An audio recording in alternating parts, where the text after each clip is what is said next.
Let's talk about the English Premier League now and some of the games that went down last night. Abiola, it was good for Arsenal, but it wasn't good for Chelsea. Yeah, but it was good for Manchester United and I think maybe Leicester.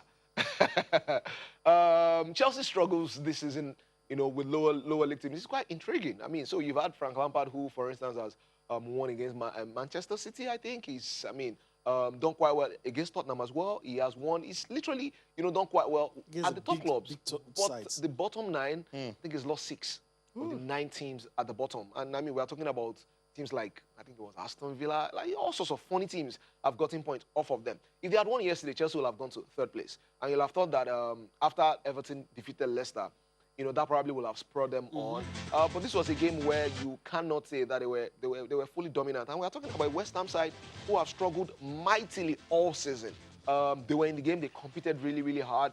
And some will feel that they were even outdone by with the first goal, which VAR, cancelled. So the worry for Frank Lampard will be that how is it that I'm able to get my boys up for, in quotes, the big games? And then when we have games like this, which absolutely must win, because look, there's I think a 4-team mini league between themselves, Leicester, Manchester United, and Wolves for the 3rd and 4th place. That's right. And then you have opportunities to move into 3rd place, and your players cannot just rouse them. I mean, if this game was against Liverpool or United or any of the big teams, one can understand this is West Ham. They are stuck at the bottom. You should be winning games like this. And it makes you wonder how far Chelsea will have to go in the transfer market, because this is not to suggest that they don't have good enough players. But you saw how they defended yesterday night. It was extremely embarrassing, particularly for the 2nd and 3rd goals. You have people like Rudiger, who supposed to be the leader of the defense, making calamitous mistake. You have someone like Quetta, who is vastly experienced. For some reason, as a unit, they just really can't defend well, particularly against small teams. So it's a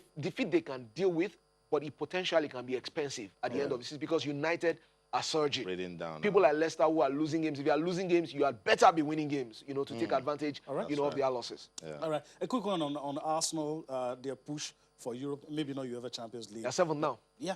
So a quick one on whether or not they can hold on to Pierre-Emerick Aubameyang.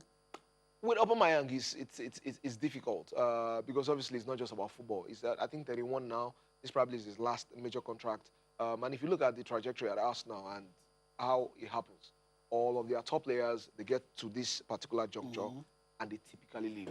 The only one who hasn't left is Mesut Ozil, and that itself, is another crisis. On this one, I can go through a list. Fabregas did it, Nasri did it, Van Persie did it, Even Alex the Sanchez, one we didn't expect, Flamini. Alex Sanchez, did it. Yeah. Pierre-Emerick is obviously one of the best strikers in the world at this moment. Yeah. COVID-19 has hit, and obviously it has impacted even clubs like Arsenal, strengthening as quickly as they can to give him the platform and the support he needs, so that all of these goals he's scoring will lead to something, either a trophy, a regular Champions League finishes. You look at Arsenal, you feel like they might need maybe 2-3 years to be able to build up to get into that space. He doesn't have 2-3 years. So he has a big decision on his hands. And like I said, if you look at history, you should suggest that next year Arsenal will have a new striker, not Pierre-Emerick. But Mikel Arteta, he says it's very positive that his family is in London and then the guy is happy. I mean, stranger things have happened. It's possible. It's a big decision. Emerick himself has said it. He hasn't said, I'm leaving. He has said, look, I'm thinking about this. It's a big, big decision. But I think that a few of the big clubs, will be making offers to him. And look, it can't be that money is the only thing Arsenal offer. The big clubs will be able to match what Arsenal is offering. But they offer more. You can win trophies. You have a chance of closing out your career, on a high. Absolutely. And for breaking that record, Yemi, that's a big With one. fewer games than Henry. Thierry Henry, yes. I mean, obviously, his quality is not in doubt. His quality. The problem here is that he has scored so many goals. To what end? And I think that is the question he'll be asking himself. At top clubs, your goals will count for something. For trophies, for Champions League qualification, for big games. At Arsenal, he scored a lot of these goals, but it hasn't coalesced into something that he can hold on to. And that, I think, is the major consideration for him. All right.